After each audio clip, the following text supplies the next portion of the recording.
Cinema is a product. ಯಾವುದೇ ಪ್ರಾಡಕ್ಟ್ನ ದುಡ್ಡು ಕೊಟ್ಟು ಕನ್ಸ್ಯೂಮ್ ಮಾಡೋ ಆಡಿಯನ್ಸ್ಗೆ ಅದು ಸ್ಯಾಟಿಸ್ಫೈ ಮಾಡೋ ಥರ ಇರಲೇಬೇಕು.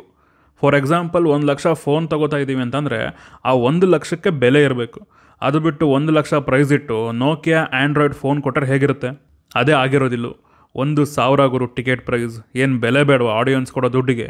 ಅಟ್ಲೀಸ್ಟ್ ವಿಜಯ್ ಅವ್ರು ರಿಟೈರ್ ಆಗ್ತಿದ್ದಾರೆ, ಅವ್ರಿಗಾದರೂ ಒಂದು ಒಳ್ಳೆ ಸಿನಿಮಾ ಕೊಡಿಸ್ಬೇಕು ಅಂತ ಅನ್ನಿಸ್ಬಾರ್ದ ಡೈರೆಕ್ಟರ್ಗೆ? ಎಸ್. ಹಾಯ್ ಹಲೋ ನಮಸ್ಕಾರ, ನೀವು ನೋಡ್ತಾ ಇದ್ದೀರಾ ನನ್ನ ಪ್ರಕಾರ.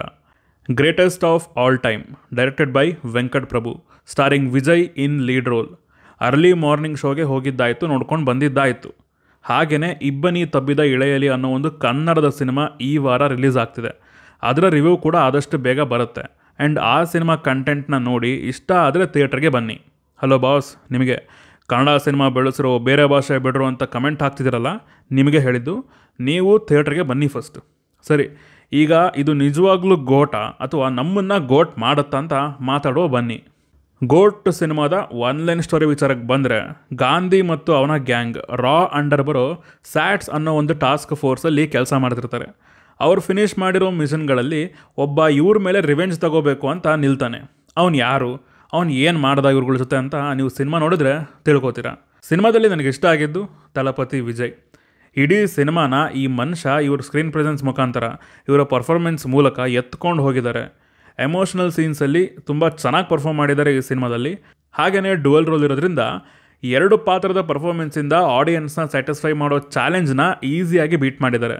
ಹಾಗೆಯೇ ನೆಕ್ಸ್ಟ್ ಜನ್ರೇಷನ್ ಆ್ಯಕ್ಟರ್ನ ಆಡಿಯನ್ಸ್ಗೆ, ಸ್ಪೆಷಲಿ ಫ್ಯಾನ್ಸ್ಗೆ ಹತ್ತಿರ ಮಾಡಿಸಿದ ರೀತಿ ನನಗಿಷ್ಟ ಆಯಿತು. ನೆಕ್ಸ್ಟ್ ಸ್ಕ್ರೀನ್ ಪ್ಲೇಲಿ ಇದ್ದ ಕೆಲವು ಎಲಿಮೆಂಟ್ಸ್ ಮೇಜರಾಗಿ ಹೇಳಬೇಕಂದ್ರೆ, ವಿಜಯ್ ವರ್ಸಸ್ ವಿಜಯ್, ಆ ಕ್ಯಾಟ್ ಆ್ಯಂಡ್ ಮೌಸ್ ಗೇಮ್ ಆಡಿಯನ್ಸ್ಗೆ ಏನಾಗುತ್ತೆ ಅಂತ ಗೊತ್ತಿದ್ರು ಕೂಡ ಅದು ಹೇಗೆ ಪ್ರೆಸೆಂಟ್ ಮಾಡಿರ್ತಾರೆ ಅನ್ನೋದಕ್ಕೆ ಕಾಯ್ತಾ ಇರ್ತೀವಿ. ಆ್ಯಂಡ್ ಅವು ಸ್ವಲ್ಪ ಅಲ್ಲಲ್ಲಿ ವರ್ಕ್ ಆಯ್ತು ಅಂತ ಹೇಳ್ತೀನಿ. ಹಾಗೆ ರೆಫರೆನ್ಸಸ್ಗಳು, ನೀವು ತಮಿಳು ಸಿನಿಮಾನ ಮೇಜರಾಗಿ ಎಲ್ಲ ಇಂಡಸ್ಟ್ರಿ ಸಿನಿಮಾಗಳನ್ನು ಫಾಲೋ ಮಾಡೋರಾದರೆ ರೆಫರೆನ್ಸಸ್ಗಳು ಇಷ್ಟ ಆಗುತ್ತೆ, ಇಲ್ಲ ಅಂದರೆ ಕಷ್ಟ. ಪೊಲಿಟಿಕಲ್ ರೆಫರೆನ್ಸ್ ಇದೆ, ಬೇರೆ ಬೇರೆ ಹೀರೋಗಳ ಸಿನಿಮಾಗಳ ರೆಫರೆನ್ಸ್ ಇವೆ, ಅಪ್ಕಮಿಂಗ್ ಸಿನಿಮಾಗಳು ಕೂಡ ಬಂದು ಹೋಗ್ತವೆ. ಇವೆಲ್ಲ ನೋಡುವಾಗ ಮಜಾ ಕೊಟ್ಟವು. ಕಾಮಿಡಿ ಕೂಡ ಚೆನ್ನಾಗಿ ವರ್ಕ್ ಆಯ್ತು ಅಂತೀನಿ, ಸ್ಪೆಷಲಿ ಯೋಗಿ ಬಾಬು ಅವರು ಬಂದಾಗ. ಆಮೇಲೆ ಫಸ್ಟ್ ಹಾಫ್ನಲ್ಲಿ ಎಮೋಷನಲ್ ಕನೆಕ್ಷನ್ ಕ್ಯಾರೆಕ್ಟರ್ಗಳ ಜೊತೆ ಚೆನ್ನಾಗಿ ಬಿಲ್ಡ್ ಆಗಿತ್ತು. ನಂತರ ಕ್ಲೈಮ್ಯಾಕ್ಸ್ನ ಡಿಸೈನ್ ಮಾಡಿದ ರೀತಿ ಇಷ್ಟ ಆಯಿತು. ಸ್ಟೇಡಿಯಂ, ಅಲ್ಲೊಂದು ಸ್ಪೋರ್ಟ್ಸ್ ಎಲಿಮೆಂಟ್ಸ್, ಅದನ್ನ ಸಿನಿಮಾಗೆ ಬ್ಲೆಂಡ್ ಮಾಡಿ ಕೊಟ್ಟ ನರೇಷನ್ ಚೆನ್ನಾಗಿತ್ತು. ಇನ್ನು ಸಿನಿಮಾದಲ್ಲಿ ನನಗೆ ಕಷ್ಟ ಆಗಿದೆ ಅಂದರೆ routine story and presentation. Literally ಹೇಳ್ತೀನಲ್ಲ, ಕನ್ನಡದಲ್ಲಿ ಈ ಟೆಂಪ್ಲೇಟ್ ಮೇಲೆ ಹಳೆ ಕಾಲದಲ್ಲಿ ಸುಮಾರು ಬಂದಿವೆ. ಡಬಲ್ ಆ್ಯಕ್ಟಿಂಗು, ಅದರಲ್ಲೊಬ್ಬ ಹೀರೋ, ಇನ್ನೊಬ್ಬ ವಿಲನ್ನು, ಅದು ಅವನ ಮಗನೇ, ಅವನ ಮಗ ಹೇಗೆ ವಿಲನ್ ಆದ, ಇದೆಲ್ಲ ನಾವುಗಳು ಎಷ್ಟೋ ಸಿನಿಮಾಗಳಲ್ಲಿ ನೋಡಿದ್ದೀವಿ. ಆ್ಯಂಡ್ ಪ್ರೆಸೆಂಟೇಷನ್ ಕೂಡ ಅಷ್ಟೇ ತುಂಬ ಲೇಸಿ ಆಗಿದೆ. ಪ್ರತಿ ಸೀನ್ನ ಕೂಡ ಈಸಿಯಾಗಿ ಗೆಸ್ ಮಾಡ್ಬೋದು, ಮೇಜರಾಗಿ ಸೆಕೆಂಡ್ ಹಾಫಲ್ಲಿ. ಆ ಕ್ಯಾರೆಕ್ಟರ್ಗಳು ಏನು ಡೈಲಾಗ್ ಹೇಳುತ್ತೆ ಅನ್ನೋದನ್ನು ಕೂಡ ನಾವೇ ಗೆಸ್ ಮಾಡಿಬಿಡ್ತೀವಿ. ಅಟ್ಲೀಸ್ಟ್ ಹೀರೋಗೆ ಚಾಲೆಂಜಸ್ ಆದರೂ ಹೊಸ ಥರ ಬರೋದು ಬೇಡವಾ? ರಾ ಅಂಡರ್ ಕೆಲಸ ಮಾಡೋರು, ಇನ್ವೆಸ್ಟಿಗೇಷನ್ ಎಲಿಮೆಂಟ್ಸಲ್ಲಿ ಆಟ ಆಡ್ಬೋದಿತ್ತು. ಹೀರೋ ಕ್ಯಾರೆಕ್ಟರ್ ಪವರ್ ಏನು, ಅವನು ಹೇಗೆ ಎಲ್ರಿಗಿಂತ ಡಿಫ್ರೆಂಟ್, ಅವನಲ್ಲಿ ಏನಾದರೂ ಸ್ಪೆಷಲ್ ಎಲಿಮೆಂಟ್ಸ್ ಇಟ್ಟು ಆಟ ಆಡ್ಬೋದಿತ್ತು. ಎಷ್ಟೊಂದು ಕಡೆ ಸ್ಪೇಸ್ ಇತ್ತು ಸಿನಿಮಾದಲ್ಲಿ ಇದನ್ನೆಲ್ಲ ತೋರಿಸಿ ಆಡಿಯನ್ಸ್ನ ಎಂಗೇಜಿಂಗ್ ಆಗಿ ಇಡೋದಕ್ಕೆ. ಬಟ್ ಇಲ್ಲಿ ಅದೇ ಹಳೇ routine drama and template. Hero ಗ್ಯಾಂಗಲ್ಲೊಬ್ಬ ಮೋಸಗಾರ, ಹೀರೋ ವಿಲನ್ ಕ್ಲೈಮ್ಯಾಕ್ಸ್ ಸೀನಲ್ಲಿ ಹೀರೋ ಫುಲ್ಲು ಇಂಟೆಲಿಜೆಂಟ್, ನನಗೆಲ್ಲ ಮುಂಚೆನೇ ಗೊತ್ತಿತ್ತು ಅಂತ ತಗೊಂಡು ಬರೋ ಸೀನ್ಸ್ಗಳು, ಇದನ್ನೆಲ್ಲ ಎಷ್ಟು ನೋಡಿಲ್ಲ ಸ್ವಾಮಿ. Next music and songs. Yuvan ಅವ್ರ ಮ್ಯೂಸಿಕ್ ಅಂತೆ, ಇದವ್ರು one of the worst project ಅನ್ಬೋದು. ಏನು ದರಿದ್ರ ಸಾಂಗ್ಸ್ ಅವು. ಆ ಬಿ ಜಿ ಎಮ್ ಅಂತೂ ಕತೆಗೆ ತಕ್ಕಂತೆ ಇದೆ. ತಾತನ ಕಾಲದ ಕತೆಗೆ ತಾತನ ಕಾಲದ ಬ್ಯಾಕ್ಗ್ರೌಂಡ್ ಮ್ಯೂಸಿಕ್ಕು. ಥಿಯೇಟರ್ನಲ್ಲಿ ಒಂದು ಪ್ರಾಪರ್ ಎಕ್ಸ್ಪೀರಿಯೆನ್ಸ್ ಸಿಗಲಿಲ್ಲ ಗುರು ಮ್ಯೂಸಿಕ್ದು. ಎಮೋಷನಲ್ ಸೀನ್ಸಲ್ಲಿ ಆ ಫೀಲೇ ಆಗೋದಿಲ್ಲ.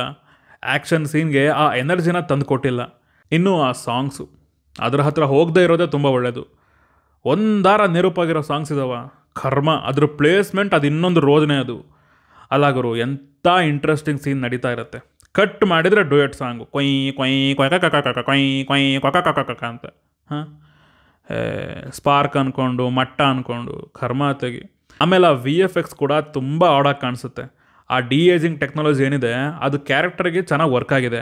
ಬಟ್ ಇನ್ನೂ ಬೇರೆ ಬೇರೆ ರೀತಿ ಮುಖದ ಜೊತೆ ಆಟ ಆಡಿದ್ದಾರೆ, ಅದು ವರ್ಸ್ಟ್ ಅಂತೀನಿ. ಎವಿಡೆಂಟಾಗಿ ಕಾಣಿಸ್ತಿದೆ ಗುರು, ಚೆನ್ನಾಗಿ ಕಾಣಿಸ್ತಿಲ್ಲ ಅಂತ, ವಿಜುವಲಿ ಎಂಗೇಜಿಂಗ್ ಆಗಿಲ್ಲ ಅಂತ. ಬಟ್ ಸ್ಟಿಲ್ ಅದನ್ನು ಹಾಗೆ ಇಟ್ಟಿದ್ದಾರೆ.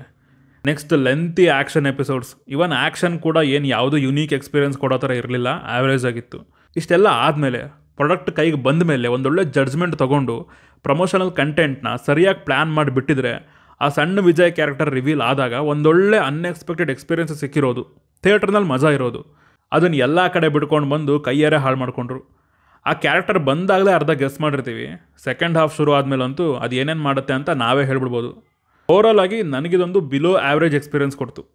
ತೀರಾ ರೆಸ್ಪಾನ್ಸಿಬಿಲಿಟಿ ಇರಬೇಕು ಗುರು. ಪಾಪ ವಿಜಯ್ ಅವರು ಅವರ ರಿಟೈರ್ಮೆಂಟ್ನ ಅನೌನ್ಸ್ ಮಾಡಿದ್ದಾರೆ.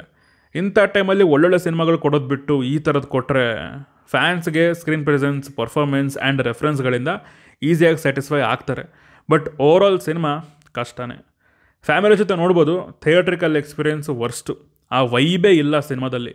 ಅನಿರುದ್ಧ್ ಅವ್ರನ್ನ ತುಂಬ ಮಿಸ್ ಮಾಡಿಕೊಂಡೆ. ಸೊ ಇದಿಷ್ಟು ನನಗೆ ಈ ಗೋಟ್ ಸಿನಿಮಾನ ನೋಡಿ ಹೇಳಬೇಕು ಅಂದ್ಕೊಂಡಿದ್ದ ವಿಚಾರಗಳು. ನೀವೇನಾದರೂ ಸಿನಿಮಾ ನೋಡಿದರೆ ನಿಮಗೇನಾದ್ರು ಸ್ವಂತ ಕೆಳಗಡೆ ಕಮೆಂಟ್ಸಲ್ಲಿ ತಿಳಿಸಿ. ಹಾಗೂ ನೀವು ನಮ್ಮನ್ನು ಇನ್ಸ್ಟಾಗ್ರಾಮ್ ಮತ್ತು ಟ್ವಿಟರಲ್ಲಿ ಕೂಡ ಫಾಲೋ ಮಾಡ್ಬೋದು ಸಿನಿಮಾದ ಅಪ್ಡೇಟ್ಸ್ಗಾಗಿ. ಸೊ ಸಿಗೋಣ ಮುಂದಿನ ವೀಡಿಯೋದಲ್ಲಿ. ಬಾಯ್.